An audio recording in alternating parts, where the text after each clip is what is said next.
Hey, everybody. Thanks for joining. Everybody can hear me and see me? That's great. Okay, so hello, I'm Vanessa Butterworth. I'm from SCIU 10 to 1. We're going to be going through some digital engagement strategy for labor organizing today. I am currently the lead digital organizer for SCIU 10 to 1. And right now I'm focused on helping build their back end and bringing on in a CRM for their work, and also setting up digital strategy for the gig workers campaign. And right now we're working to build power across California amongst gig workers in sort of post Prop 22 world, in hopes to mobilize our power in the next year to eventually meet our goal, which is to unionize gig workers across California. So that's me. Unfortunately, Caleb came down with something this morning, and he won't be able to join us today.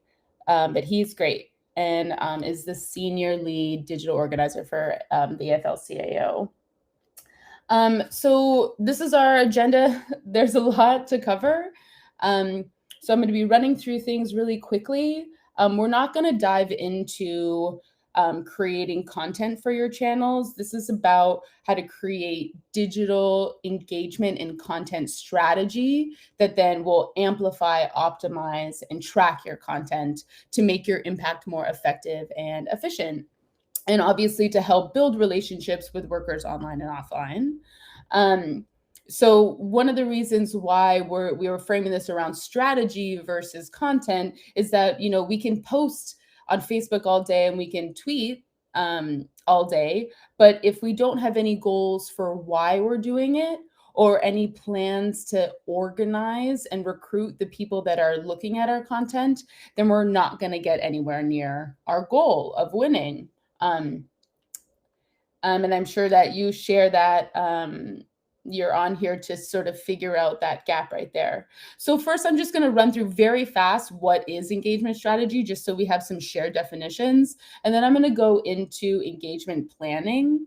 And then if we have time, we're going to go through some hot tips. And then I have some resources and worksheets for you. And then if we have time, there'll be some questions at the end. But if not, no worries. I set up a WhatsApp group. If my co-presenter here just wants to drop the link of the WhatsApp, if you join that just with the link, you can ask questions there, and I'll be able to answer it today, throughout the day, tomorrow, into the future. I really want that WhatsApp group to be a resource now and after Netroots. Oh, and I'm going to be dropping the link for the PowerPoint too. Just I'm seeing your questions here at the end. So dropping the WhatsApp link in the chat. I'm hoping that can happen from our backstage crew. And then also I'm going to drop a link for a Facebook group where digital professionals from the US sort of chat and ask questions. So you can use that as a resource too, because we know that digital is not like a static thing. It changes from day to day, as we all know. So being in the loop with other digital organizers, I have found, has been super essential for me to do my job, to get better at my job, and then to be able to train other folks as well. So intro aside, so what is engagement strategy? I think it's basic. It's knowing where to go, what to do, and who needs to do it to win.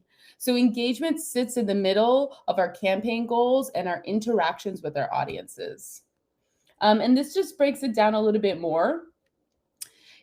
Engagement refers to the organizing, mobilizing, training, and communication work that we do online and in the field. It's how we as staff or as organizers or as volunteer organizers interact with the folks that we're recruiting and organizing. And it's often categorized as a journey that people take from becoming uninvolved in an issue and then becoming more involved. And I'm going to be running through these really, really fast. But again, I'm going to be dropping the link in so you can go and refer back. Just what before we proceed, one note of caution: digital engagement shouldn't be structured around tech and tools.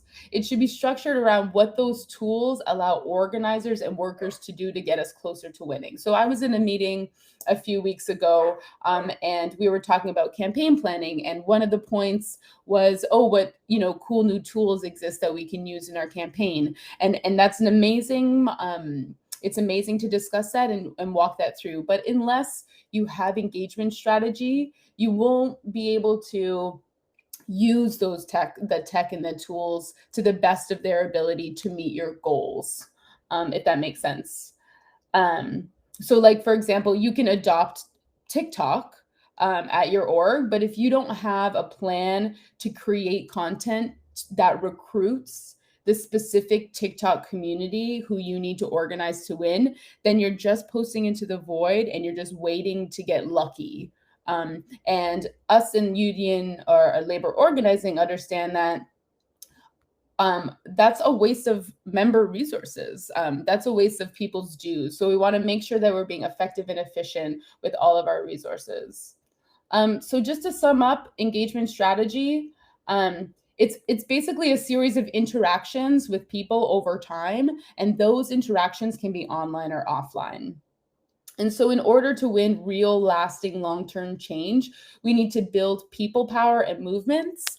And movements are just about building relationships with others and taking collective action together in solidarity. And then the last thing I'll say is that I use the term engagement to refer to digital and field in the same. Digital and field organizing is engagement, just so you know what I'm talking about when I'm moving through. So engagement steps, we're going to go through all of these very fast. And these are the basic steps. And for if you are a small organization or a large organization, these these steps don't change. How much you dig into them and dive into them will change, and the amount of resources that you have. But these are the overall steps that you want to cover when thinking about creating engagement for your campaigns and your organizations. So the first one is a pretty obvious one to me, is setting. This is aside from digital, is setting a campaign goal and a theory of change. So in campaign, in order to create engagement strategy, like building your list, diversifying your list, you need to know why you're doing it. And so this is why you need a campaign goal. And I mentioned SMART goals here because anytime you make a goal, you want to make sure that they're specific, measurable, achievable, realistic, and timely. And this GIF is a bit out of date. So right now, I use the term SMARTIE goals versus SMART goals, and that just includes inclusion and equity at the end of your goal. So you want to make sure that those are included in your campaign goal.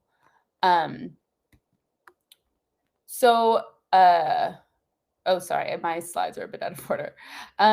So this is a traditional campaign labor goal: organize and mobilize workers, community supporters, and consumers to expose worker exploitation and win the ability to unionize. I'm sure we're all familiar with this.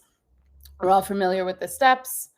And then for the gig campaign, I'm calling our gig worker organizing campaign a non-traditional campaign because we don't have a direct pathway to win. So in a traditional labor campaign, you go into a brick and mortar workplace, and you have a set timeline for when you need to build your crew and then get cards signed and then take a vote, etc. And then it ends. With the gig worker campaign and also like the fast food organizing campaigns, it's a non-traditional campaign because we don't have the pathway to win mapped out yet. So our goal looks a little bit different.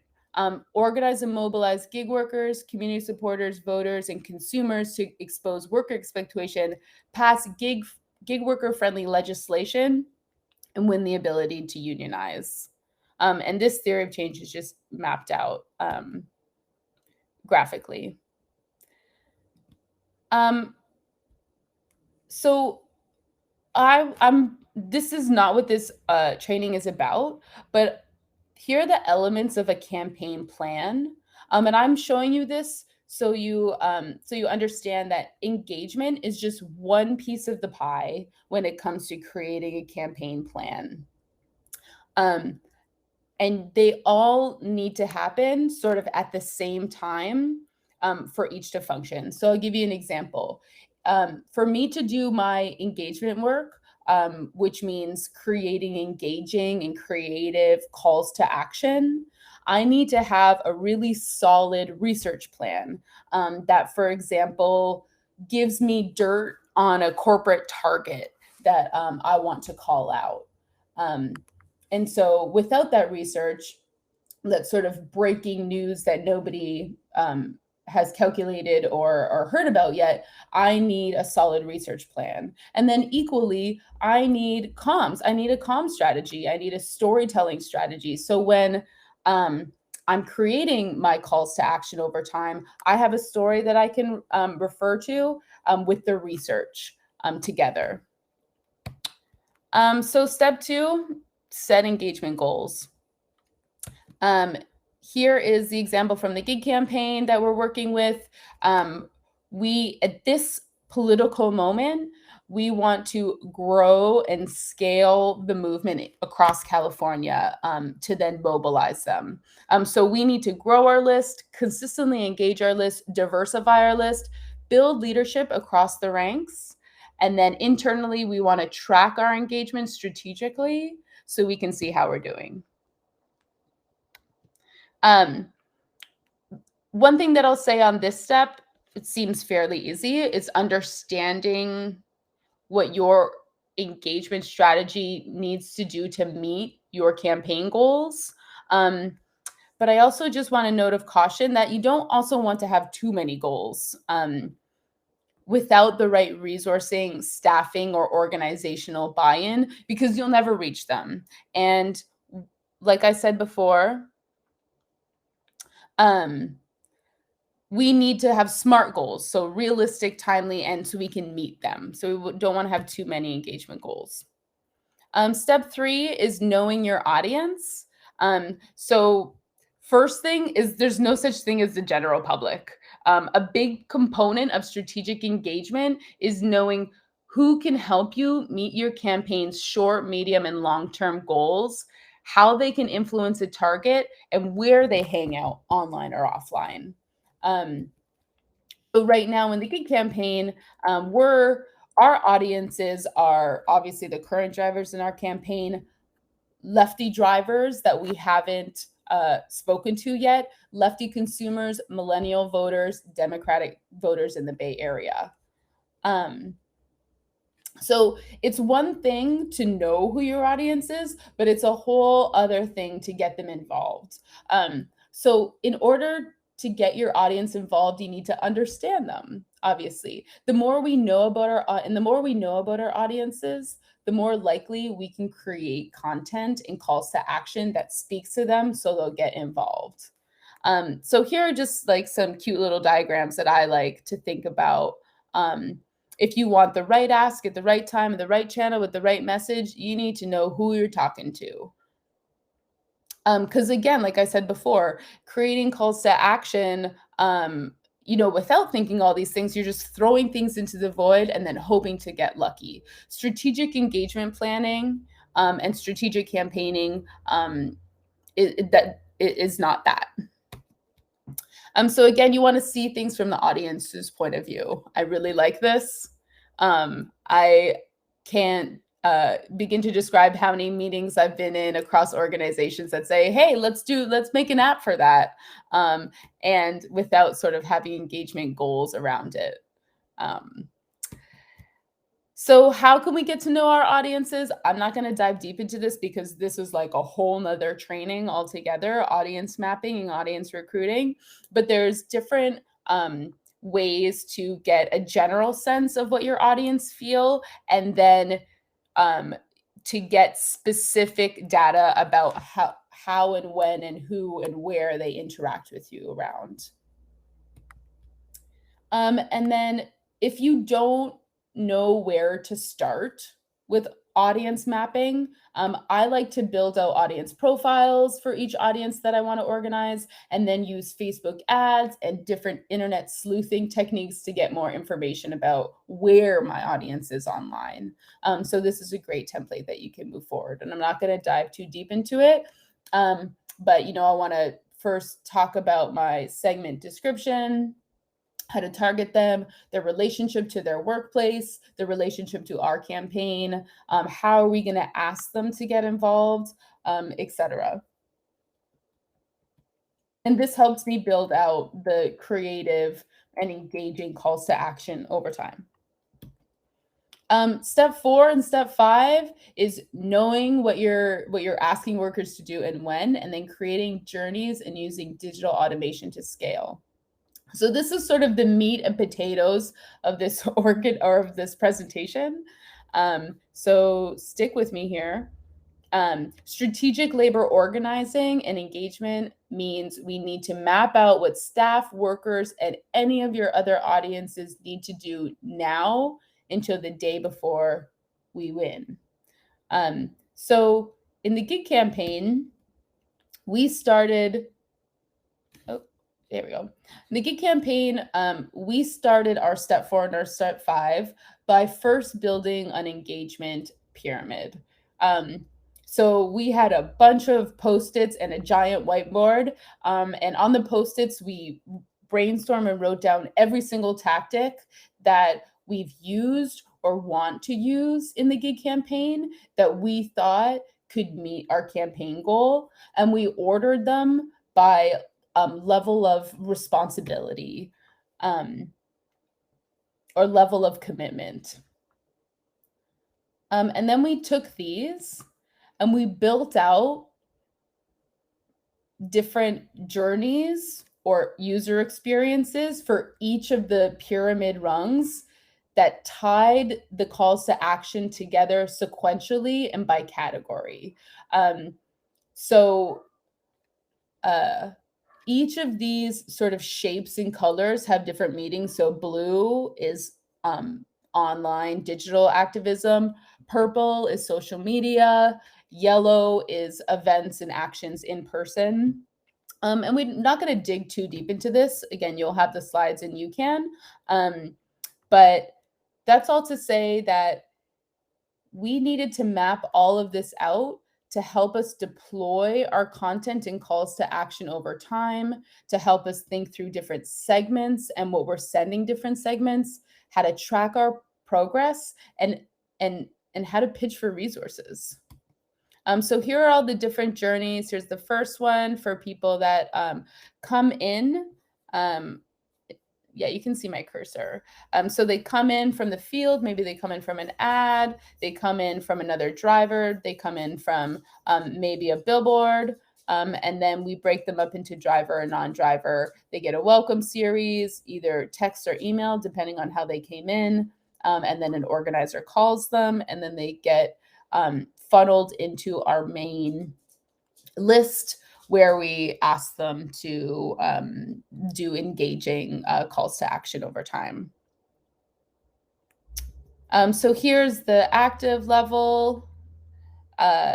Here's the third, the activist level, and then this is the distributed leader level, and this is our leader level. So the one thing that I wanted to mention in here, and again, this is sort of like another different training, but this illustrates what distributed organizing looks like.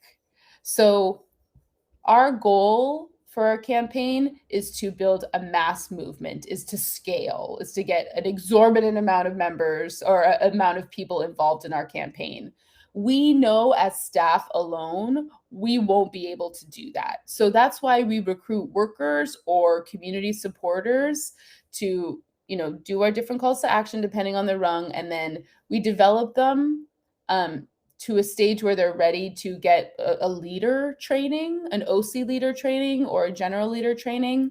And in that training, we develop them to then host their own events, recruit workers, recruit leaders, and then those leaders attend our training, and then they go on to do this. So we're just basically, this illustrates scaling where we're investing in people who want to be leaders and then supporting them as they do their work. So this goes round and round. So we're building out a ton of these different networks or hubs. But that's a total aside for scaling. So again, like I said, mapping these out enabled us to plan out our content and our calls of action over time. They also enabled us to ID where we could build in automation and take some capacity off of our field organizers. So one example of that in here is this welcome series. So people get brought in from different avenues, and then depending on how there's a form and they click, am I a driver? Am I not a driver? How do I like to be communicated with? And then they get funneled into a welcome series, which asks them to fill out a survey so we can get some more information. I'm going to show you a little bit later why that's relevant. And then we ask them to join a meeting. And then an organizer calls them. And then they get funneled if they're, and the organizer has things that they ask them to. And then if they're down to continue on with the movement, then they get funneled into this automation that sends them a really engaging call to action. Could be a petition, could be a message to target. And then we've automated this. We're going to automate a journey where they get the petition or the message to target ask, and then 3 days later they get a call to target, then 3 days later they get a share on social. And so we're continuously asking folks to take action and over time, and automation enables us to not always have to do that by hand. Essentially, you obviously have to set it up, but once you set all of this in motion, people just go through these journeys automatically, one after the other. And unless you want to, change some of the copy here and there, you don't really have to touch them. And so for me, one of the biggest challenges with growing the list and engaging the list is keeping the list engaged, especially when you don't have a lot of resources or a lot of staffing. Automation can really, really help you. I see that people are asking for the PowerPoint. I'm going to give you a link at the end. I'm assuming you're asking it so you can zoom in on these, but it's not necessarily to zoom in on them right now. Cool. So also drawing these out, like I said before, enabled us to understand what we needed or what we're going to need to scale the campaign. And this is just a picture of all the rungs drawn out in one. And so those are sort of called supporter journeys or a user experience. We all use different types of language, which I think is pretty beautiful, but also sometimes it can be a little hard to understand what folks are talking about. So those journeys can also be called ladders of engagement, webs of engagement. And they don't all need to specifically be used for drawing out user experiences and building automation and building scale and building in scale. They can also be used to for laying out your organizing campaign and to understand where you need to start and where you need to go. So this is just an example of the 4 phases of a typical labor organizing campaign. And this is sort of the meat and potatoes of a lot of the work that we all do. And if you look through this, you can start actually thinking, okay, where can I actually build in automation? Where can I build in scaling? Where can we build in online communications, SMS, email, versus always potentially needing to talk to somebody face to face. So that's another example. And then this is an example from the fast food campaign that we're asking people to, sign a commitment card, come to a meeting, all the way up to walking off the job with their coworkers in a strike. And here's another ladder of engagement that walks through, tests of leadership for the fast food campaign. So we're not going to dive into these. Again, you'll have the slides, but I just really wanted to illustrate that supporter journeys and ladders of engagement have different uses depending on where you're at with your planning. I like to use all the tools in the toolbox to communicate with other staff as well. I know when I build plans, I obviously have to get buy-in from a series of stakeholders who have different levels of digital competency. So I like to use these illustrations to walk through my thinking and how I'm drawing out my plans. It really helps. Obviously, visualizations help more than, giant Google Docs, even though those are absolutely necessary sometimes. Cool. So that's step 4. Oh, great. Thank you for sharing that slide deck for me. Alana, the answer is we almost never we need an app. Yes, I love that. Sorry, this is a little bit clunky. Caleb couldn't come, so I'm trying to track different things at different times. So I appreciate everybody's patience. So step 4 and step 5 were about building your pyramid of engagement and then building out your supporter journeys. To know, remember our engagement definition, to know where you're going to start, who needs to do what, and when to win. This is so crucial to engagement planning and winning. So step 6 is tracking your work. After you create your engagement pyramid and your journeys, I find that it's easier for me to create my key performance indicators, my KPIs, and my metrics. So for folks that don't know, a KPI is a quantifiable value used to track progress against set goals, and a metric is a quantifiable measure used to track progress and evaluate success. So what does that all mean? So for the gig campaign, we developed different KPIs that allow us to assess how we're meeting our engagement goals. So remember, the engagement goals for the gig campaign were grow the list, engage the list, diversify the list, build leadership, and then to build in internal tracking, which this does. So check 1 to that goal. Yay. So our KPIs, we want to be able to measure the strength of our base. So that means how we're consistently engaging people over time and how they're taking action. So the strength of our base just simply means how much power do we have when we mobilize? And then the campaign strength, how many new leads are coming in and where are they coming in? So these are just some examples of KPIs. I'm not going to go through all of them just because I don't have time. But when you're thinking about your KPIs, you want to think about what data am I going to need to help us build power more effectively and more efficiently? How is it going to help us get the resources we need? And how is it going to tell the story that we want to tell? And then examples of metrics. I'm stuck in the matrix with all these words on the page. Metrics are how we put together our KPIs. So number of new leads and source codes. We're talking about like audience or tactic effectiveness and participation. We're thinking about audiences and the types of participation. Metrics essentially gather bits of information to then put into your KPIs. So for the gig campaign, we want to measure who is involved in our gig campaign. One of our strategies is potentially going to be targeting consumers from Uber or Lyft.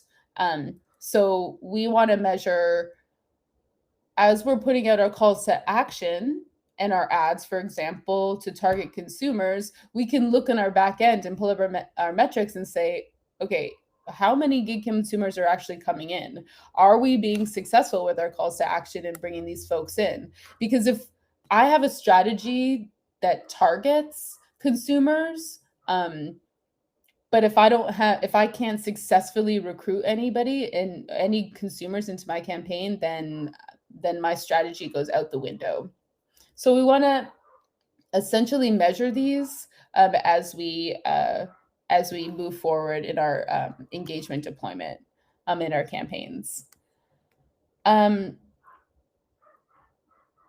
Sorry, my dog is barking at something outside. So I hope that makes sense. In terms of like tracking your work, this is also a whole nother training in terms of how you actually put this information into your CRM.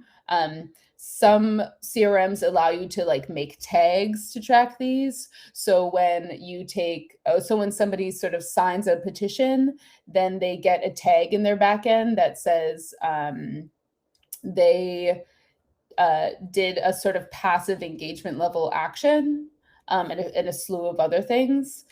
Some CRMs allow you to make custom fields to track this. And those are especially helpful for organizers in the field.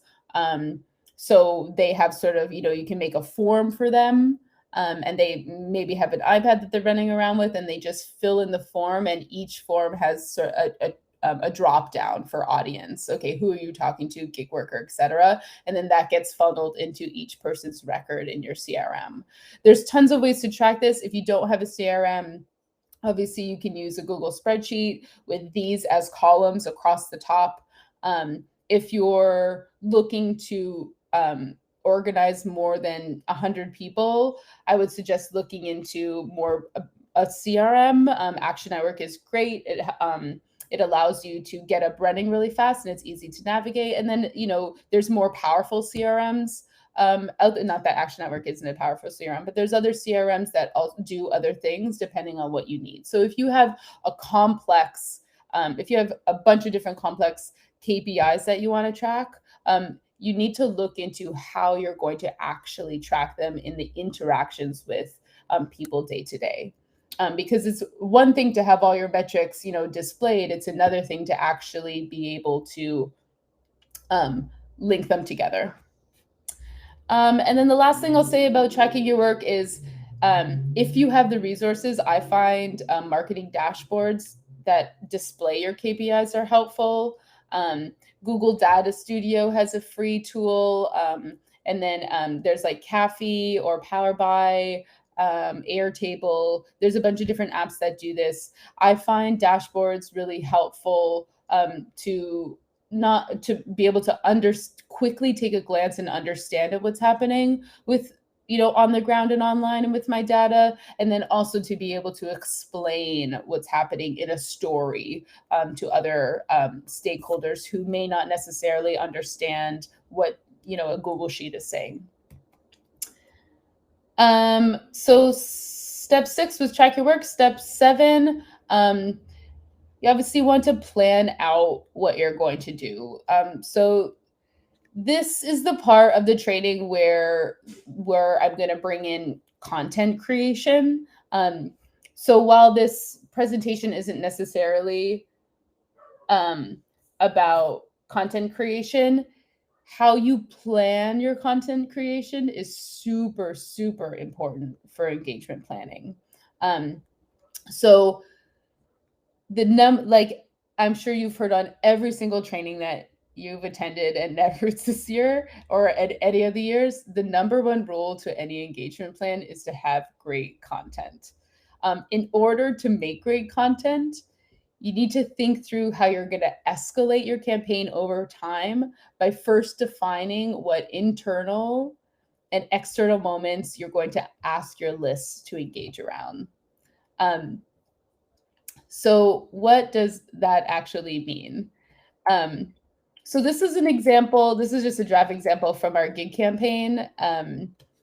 we've sort of planned out our engagement over the next year. And, right here in the next 2 or 3 months, we're in planning phase and research phase. And then the next phase is doing a soft launch, and then we're going to launch in January. And part of the launch is doing a corporate campaign. And then just so we're going to start our corporate campaign, then we're going to escalate our corporate campaign. We're going to escalate on a target, and then we're going to do more escalation. Then we're going to take a break and then do more escalation, potentially on a second target. And then we're going to go into planning in GOTV because the governor's up for re-election in California. So as you can see with this, it sort of like escalates on our targets over time. So that's the first thing I wanted to point out. The second thing is that if I know that I want to escalate on my corporate campaign target in May and March, then I need to start digging up dirt with research back here. So and this is sort of how we create our internal moments that we want to plan around. So this whole campaign planning, we're escalating around external moments. So that means like shareholder meetings. There's a court hearing coming up next year around Prop 22. There's going to be different moments when politicians start politicking. Those are external moments that we're going to organize around, but then we're also going to create our own internal moments as well. So we can craft the narrative and we can tell the story, and we're not always focused on something external that we can't control. So an example of that is we're potentially going to be building out a scorecard for California that assesses each gig company on their workers' rights record. So we're going to talk about, the scorecard's going to analyze each company on how they handle tips, how they handle transparency in rides, how they handle healthcare, how they handle supporting workers cleaning their cars. And then it's going to sort of all come together in a workers' rights standard of living score. And then we're going to potentially launch it if we get all of our research and all of our comps together. And we're going to launch it to the media and online, and we're going to hopefully create our own internal moment that we can control the story around within the media and then to our audiences. So just to recap, you want to map out external and internal moments with creative ideas on how to get workers involved with organizing and mobilizing calls to action. So that's super, super important, because in order to create great content, again, your content needs to have goals, and it needs to be set in a strategy so then it works towards meeting your campaign goals. And I know that all unions have different ways that they plan. This is one planning table that SAU 10-1 uses. It's very similar to what I showed you at the beginning of the presentation around, the campaign elements. But I just wanted to show this in context of, this is another place where you can plan out as a team what you're going to do over time. So I know that in week one and week 2, I need to do a bunch of research to then for week 4, launch my scorecard. And scorecards take longer than 4 weeks to produce, but that's just an example. And so that's sort of like macro planning over a year. I also wanted to show you an example of like micro planning, I guess. So we've built out our big plan over the year, and like I showed you, each sort of month and period of time has different calls to action and content within it. Within those different moments, we want to plan out what we're doing as well. So this is just an example of a corporate campaign that I did for a grassroots organization that I was a part of. And we wanted to escalate on KKR. They are a very awful fund. They fund pipelines in Canada, pipelines that want to cut through Indigenous territory, specifically the Wet'suwet'en First Nation. So we wanted to escalate on KKR. So we sent around a petition via ads and then to our email list. We got a big giant number. And then for the people that signed the petition, we asked them to email the KKR executive. We found their email addresses. And then we asked them to call them and then tweet at them. And then we had a big day of action where we asked our lists and then the people that we recruited via ads to do all that at the same time in one day while we delivered a petition and had a direct action around it. So it seems like a lot of planning, but this is like super important to have your big plan, your month-to-month plan, and then your week-to-week plan as you're going. And I'll be the first to say that a lot when I'm working with other people that aren't digital folks at different organizations or grassroots groups, there's, and it's to no fault of their own, but there's a lack of understanding about actually how long and how much effort it takes to build a graphic or a video or a petition that has all the right tags and all that has the right story. And so the more that we urge our stakeholders and fellow staff to give us time to plan, the better, and the more strategic we'll be over time. I've been caught in a loop so many times where I'm sort of just being asked to mobilize and mobilize and mobilize every week, and without sort of a goal or a target, and an end game to what we want our supporters to start doing and where they want to go. So this will help you break that cycle. Which leads us to our last slide of knowing what you need to create engagement strategies. So if you haven't gone through this process before, you're probably saying to yourself, damn, those steps are a lot and they seem like a lot of work. For example, the pyramid and the supporter journeys, that took me and two other people 2 months to do, with basically 3-hour meetings every week to go through it. And within those meetings, we were able to think about, the research strategy that we needed, the ad strategy that we needed, the comm strategy that we needed. So we did a lot in those 2 months, but it really did take up a lot of space and brain power. So when you're in your campaigns, it's really important to fight for some planning time in your calendar. So as you saw in the colorful timeline, there's just a whole block that's just planning for the next year. And we need to have our planning space and our planning time and all the correct stakeholders embedded in that planning time to give us the approval to then move forward with any engagement strategy. That is the super important. And you're going to struggle with this at different organizations. I'll be the first to say that digital competency in labor is catching up. There's a lot of catching up to do.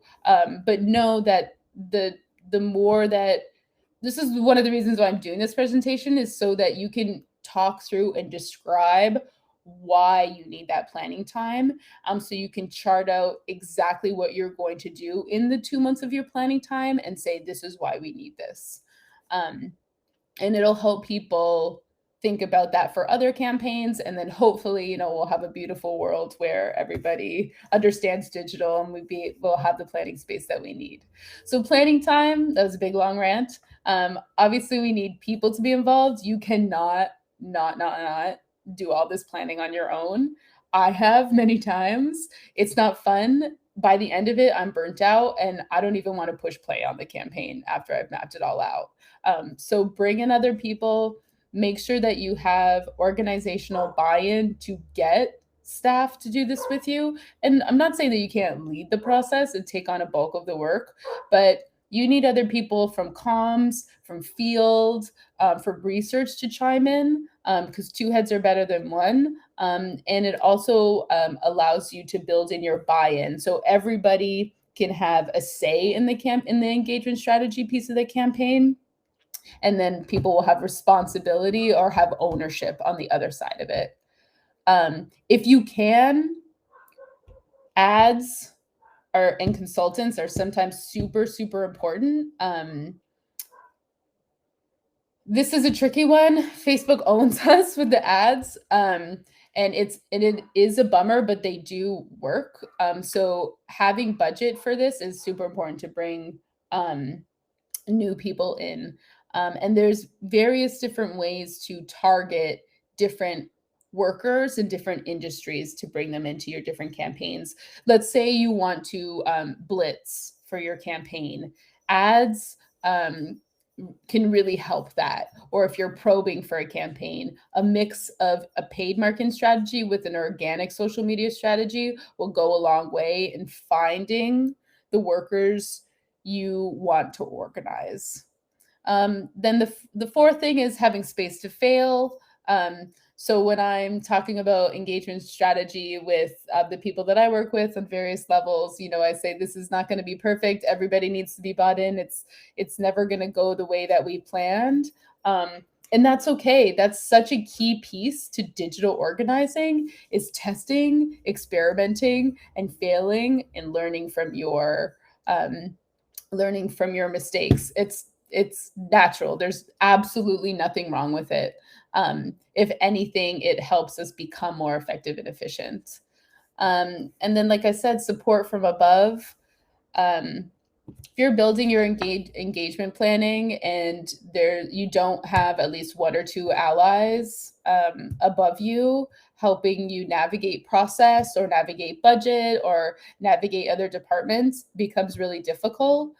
So before I get any of this started, I sort of make my own meta plan to do the planning, and then pitch it to different folks who I feel that can be allies to me. And that's not to say that other folks won't be allies to you or aren't on your side, but some folks need more convincing, and some folks need a little bit more of a primer on understanding exactly what you want to do, and that's totally fine. We all come from different places, and such is our work. But having a few key people is super, super important to avoid your own burnout. I know personally I have confidence issues sometimes, so being able to talk to somebody to say like, hey, I'm feeling like this sort of way or this sort of way. Can you either, talk me down or help me out? I'm getting a question here. Yeah, that's a great question. How do you convince other departments that digital comms needs to be at the beginning of strategy talks and not the end? So I can't see you guys, but raise up your hand if you've been part of a campaign where they slap digital onto the end. Here's what we need to do our campaign. Can you make some graphics and petition pages for us? Everybody raise up their hand. We've all been there.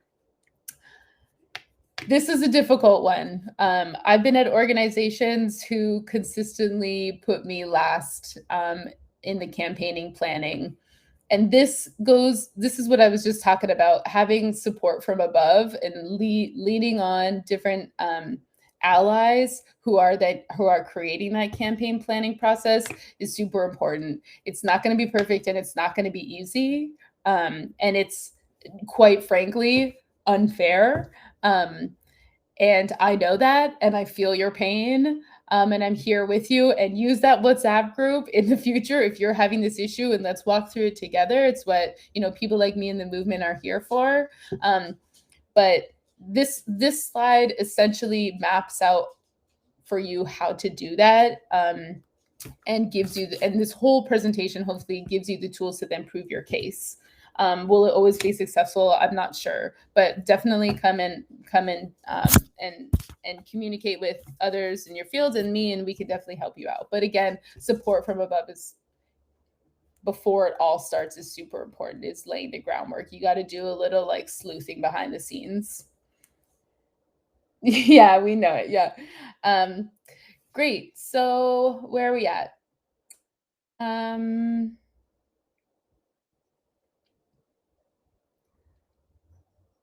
Oh, the last things that I wanted to mention here that I actually didn't mention was, so in step 7, we want to map out our internally created moments and our external moments over time, and then build out our mini journeys within that.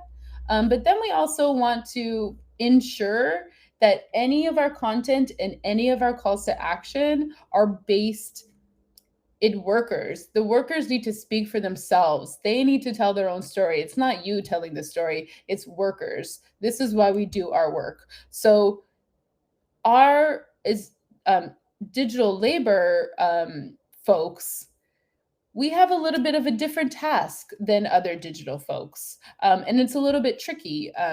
If you've ever been on a labor Instagram feed, you'll see like those quote graphics come up over and over and over.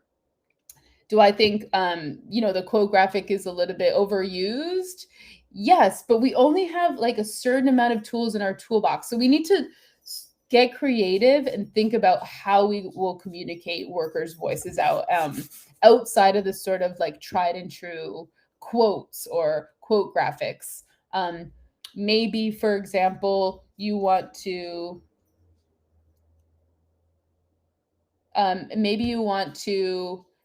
recruit a worker who's a great spokesperson to be their own personality on your Instagram stories or your TikTok channel. And maybe it's just they get a lot of space on your TikTok channel to just talk, and maybe they're talking while they're driving, talking through what they're feeling, what they're thinking, and you sort of make them like a talking head on your feeds.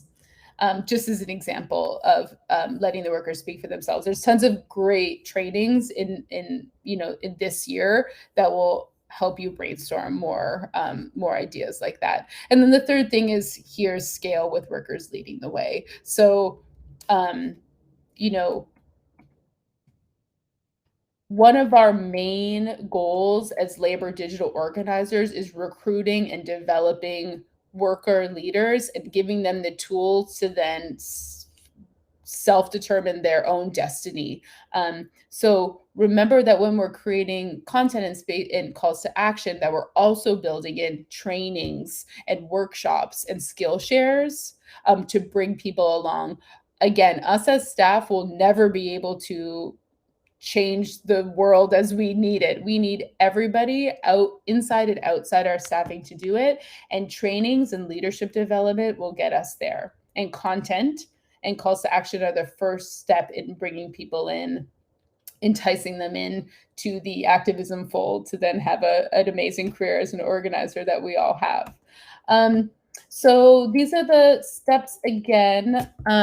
We have 10, we have 6 minutes. I'm going to open it up for questions. Here's the resources page. If you, I see that the PowerPoint was shared. So if you go to the last slide in that presentation, those are clickable. But I'm getting a question here. Okay. So here are the resources. So the first one is a campaign planning worksheet to help you get started, and then on sort of the overview of how you're going to plan your campaign. And then the second one is an engagement planning worksheet. I found it very helpful. So this will help you build your goals, your theory of change, your supporter journeys, and then your overall planning. And then this output plan is just an example, but this will help you build those mini supporter journeys that I showed you. So you build your big old plan with your timeline, and then you got to get to work. You got to do your work from week to week. This output plan is an example of a 2-week plan. And then the last resource is an incredible 5-part framework for digital organizing website. It's a PDF actually. It's incredible. It breaks down so much around the difference between organizing and mobilizing, and then doing it digitally in the field. I think there's a tendency in our campaigns that we always want to mobilize, mobilize, mobilize, and there's not a lot of resources and thought being put into actually how we organize outside of spending money on ads. And there's tons of different ways to organize online outside of ads, like internet sleuthing around to find Facebook groups with the workers that you want to target. Or maybe you want to create a distributed organizing loop inside of a Facebook Messenger, etc. So there's 4 minutes left, and you can ask. So we have 4 minutes for questions. Now, I know that I spoke super quickly. Let's see.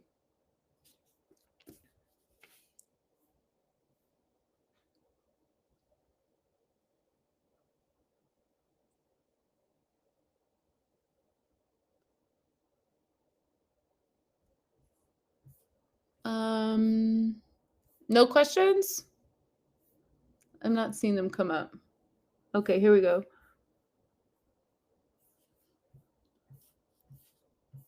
We are volunteer-run activist tech team developing new concept, nonviolent resistant mobilizing tools to catalyze moral courage at scale. Originally seeking co-founder who might be able to find us. That's fine. We're getting strategy-based campaigns. I can connect with you, Eric, to talk more. That may just be like some shameless promotion there. I'm just excited. Okay. Well, let me see if I want to say any more. I'm like really excited about these journeys. It took me so long to put them together. Yeah, I mean, I think that's all. That's it.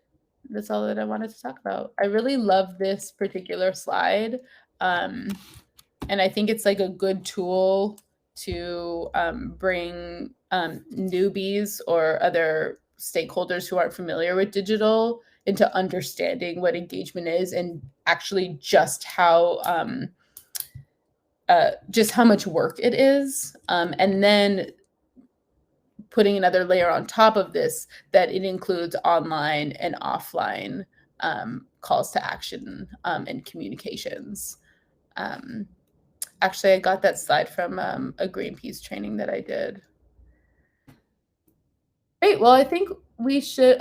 Question: to what extent do you think we need to urgently need a new tool to catalyze courage for union organizing?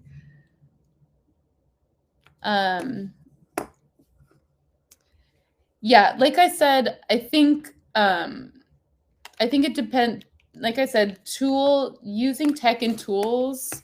Sometimes it's not always about like having a shiny new app or tech or tool. Sometimes it's actually just about thinking through the goals first, and figuring out how those goals can relate specifically to your campaign goals. If we're talking about union organizing in general, direct action can be a tool for some and not a tool for others, depending on the willingness to risk. So yeah, again, like tools and tech are not the magic solution. I think organizing is, and mobilizing, but I think organizing is the solution, and it's really hard. And there's no other way to do that other than to put in the work and do it, and then share our our learnings and lessons outwardly with the movement, and then figuring out together what is actually needed to move forward. And I think that's why coalition building is so super important. I didn't touch on that at all. But the 3 keys to building movements is coalition building, having engaging advocacy, and then having cultural changing comms. And so that I think falls into that category.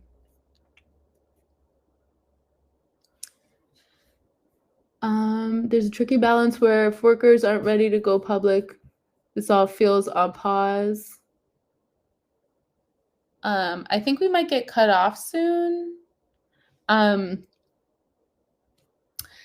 Yeah, so for digital communications, you don't necessarily want to be public with them immediately.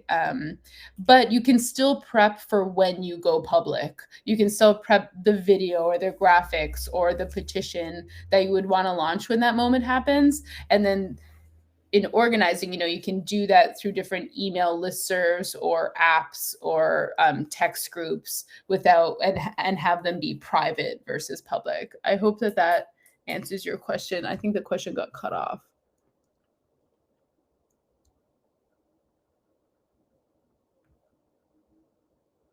Yeah, happy to connect off thread.